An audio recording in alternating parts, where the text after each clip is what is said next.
Então, como é que funciona no Photoshop? Mandar uma imagem para uma gráfica ou para ver na internet. Então, eu venho aqui no modo imagem, tamanho da imagem, e eu tenho lá a imagem.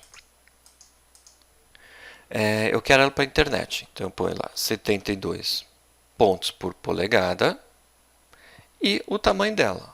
Um monitor Full HD hoje, ele é 1900 pixels, né, de largura, ou seja, a largura máxima do teu monitor hoje está em torno de 1900 pixels. Então, para ver em tela cheia essa foto, bastaria isso aqui, dou um OK, Ctrl 0 aqui. Essa imagem no meu monitor está excelente, né? Se eu for dar um zoom, aí começa a perder qualidade, eu começo a ver os pixels. Então, aqui na máquina de escrever, olha como ficou cada tecla um pixel aqui. Mas Ctrl 0 para uma tela cheia, né, é o suficiente. O arquivo, se eu for salvar, ele vai me dar um tamanho até razoavelmente pequeno. Agora, se eu quiser essa mesma imagem para imprimir num A4, né, então eu não trabalharia com pixel, eu venho aqui, passo para milímetros e coloco lá. Primeira coisa, nunca marque a largura antes da resolução. É para gráfica, para imprimir papel fotográfico, um papel fotográfico tamanho de um A4, eu ponho aqui sempre 300 e daí sim eu ponho aqui o tamanho que eu quero. Um A4 tem de largura máxima 297 milímetros. Agora sim, essa aqui é a imagem que eu tenho que ter. Olha o tamanho que foi agora. Antes estava dando 9 megas, agora está dando 23 megas, mas é essa imagem que eu preciso gerar para mandar para uma gráfica, né? Tela cheia, beleza, não dá muita diferença, mas a hora que eu puxo aqui, eu começo a ver que os pontos estão bem menores do que estavam antes. Eu tenho aqui, por polegada, 300 pontos. E anteriormente, né, eu tinha aqui imagem, tamanho da imagem, se eu colocar 72, eu vou ter um resultado bem mais mal definido, porque aqui em cada polegada eu tenho 72 pontos por polegada. Eu mal reconheço que seja uma máquina de escrever a essa distância. De longe ainda aparece, tá bom? Então, guardar isso sempre, que para gráfica, 300 pontos por polegada, gráfica, imprimir uma fotografia, né, e depois escolher o tamanho que eu quero no mundo físico. E se é para a internet, o que vale é pixel, né, e não tanto a questão em milímetros, né? Na tela do computador eu tenho a quantidade de pixels limitando aí. Bom, voltando para a aula lá, então basta fixar isso bem. Então, vídeo, 72 pontos por polegada está ótimo, impressão, 300 pontos por polegada. Claro que existem intermediários aí, mas isso é uma coisa muito mais técnica. E finalmente, para encerrar isso aqui, nós temos o efeito moiré. O efeito moiré é a sobreposição inadequada de retículas que criam um efeito de moiré. Então, por exemplo, eu tenho aqui as retículas, magenta e ciano, elas vão formar um desenho pela sobreposição. E imagine se eu tenho ainda um tecido que tem uma trama de tecido, uma retícula ali natural, mas essa retícula pode acontecer isso aqui, essas manchas que não existem no tecido original, né? Isso aconteceu por causa do sistema de impressão.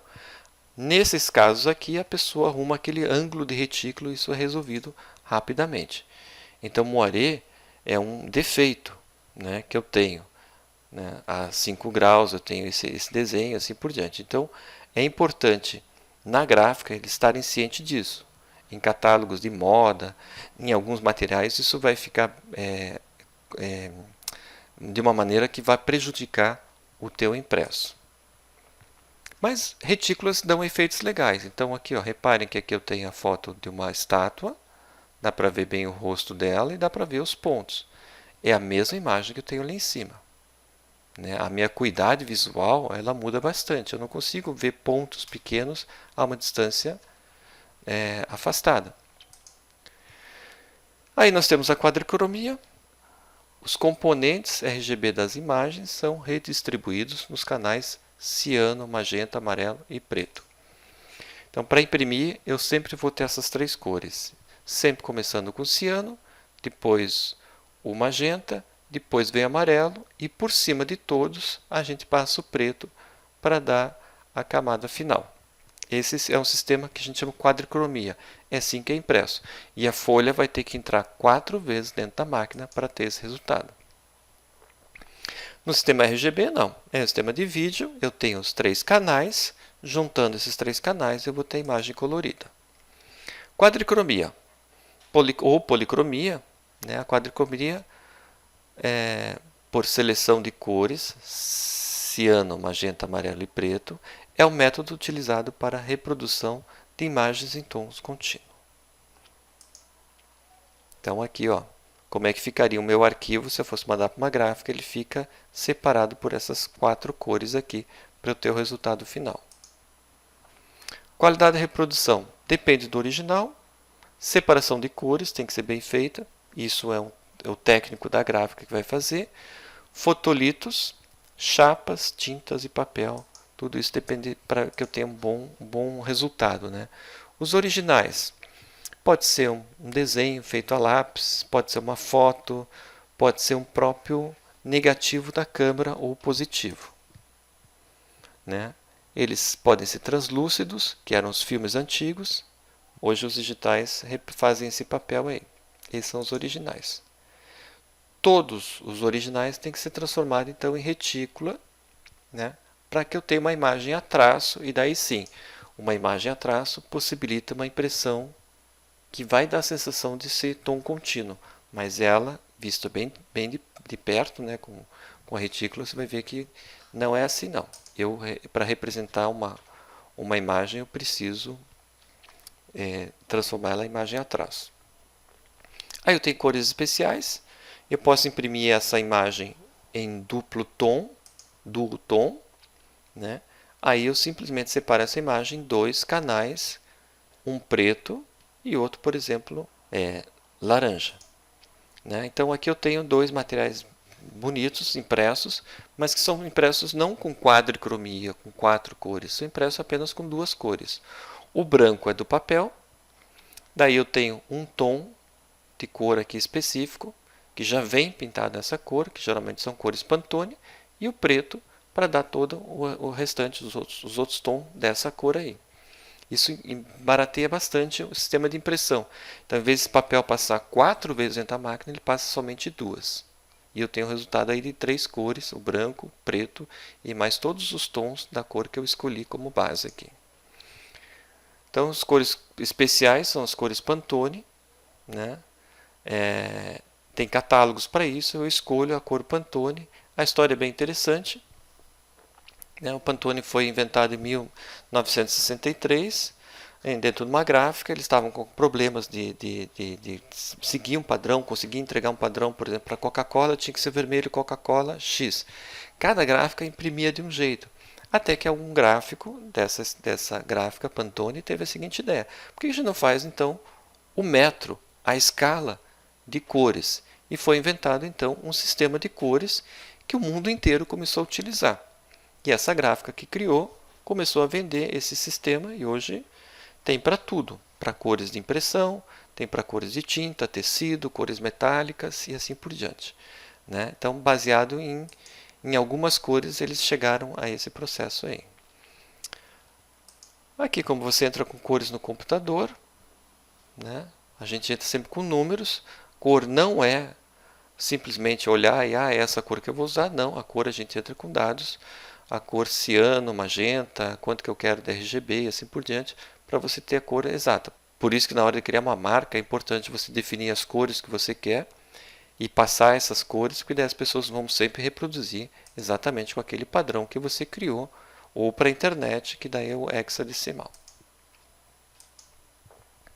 Cores especiais, então tem as amostras de cores numeradas, que são a escala Pantone. O uso de cores especiais costumam encarecer os trabalhos. Por exemplo, se eu quiser imprimir um material que tenha cores neon, aquelas cores bem vivas, o CMYK jamais vai conseguir chegar lá. Eu vou ter que incorporar uma outra cor, uma quinta cor, uma sexta cor e assim por diante.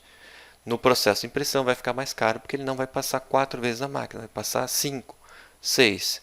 Se eu quiser uma cor metálica, eu vou ter que passar essa tinta metálica sobre o material. Então, tem que tomar muito cuidado na hora de estar criando esses processos. Então, aqui eu tenho castelos de impressão, o papel entra aqui, passa pela cor ciano, magenta, amarelo e preto, e se eu quiser com uma cor especial, tem que pôr mais um castelo ou o papel impresso e volta para o sistema inicial aqui e passa de novo. Eu limpo a máquina e ponho a cor, sei lá, dourada, neon, prateado. Eu vou ter que fazer uma nova impressão sobre aquele papel que já foi impresso. Então, fica atento quanto a isso. Isso é extremamente técnico, é a relação ganhos de pontos. Aqui só lembrando então que se eu tenho um original e quero ter uma cópia muito próxima ao original, o primeiro processo é transformar ele em canais e depois transformar eles em retículas, todas elas de cor a traço. A retícula ela é aquela bolinha que tem uma cor única, ela não é colorida, ou ela é amarela, ou ela é ciano, magenta, ciano ou preto. O resultado disso, visualmente, vai ser muito próximo ao original. Só que se você pegar o original, eu vou ter lá, de repente, um quadro pintado e vou ter a mistura da tinta diferente, né? Porque vai existir ali uma sobreposição da tinta do que eu consegui reproduzir aqui. Mas olhando de longe, os dois são muito parecidos, os dois são em tom contínuo. Já deve ter visto que em volta de um material impresso, embalagem, geralmente tem lá uma escala de cores. É por ali que a pessoa da gráfica vai controlar todo o processo gráfico para ver se as cores não estão muito intensas ou não. É por aquela bordinha e por essas escalas de cores aqui. E finalmente a coisa evoluiu. Hoje conseguimos chegar a um sistema de retícula estocástica. Em vez de ser esses pontinhos que a gente consegue ver mesmo com o microscópio, eles são pulverizados. Imagine cada ponto desse, ele é explodido e forma outros micropontos, né? E que vai me dar um resultado extremamente bem feito, bem desenhado, só que extremamente caro, não compensa hoje. A retícula estocástica seria o máximo que eu teria de sistema de impressão offset, um sistema extremamente caro, não tecnologicamente foi evoluído, mas não vale a pena, ainda mais o mundo indo tudo para digital, tudo. Hoje, imprimir um catálogo, um material em estocástica extremamente caro, não vale a pena. Tá bom? Então ficou aí a aula hoje sobre esse sistema de impressão. Fico à disposição de vocês para tirar eventualmente dúvidas, mas é importante você rever essa aula, talvez uma ou duas vezes, para você entender bem o sistema de impressão, coloridos, e todo o sistema de impressão, desde das cores primárias, secundárias. Essa é uma aula que eu considero muito importante. Tá bom? Um grande abraço a todos, então.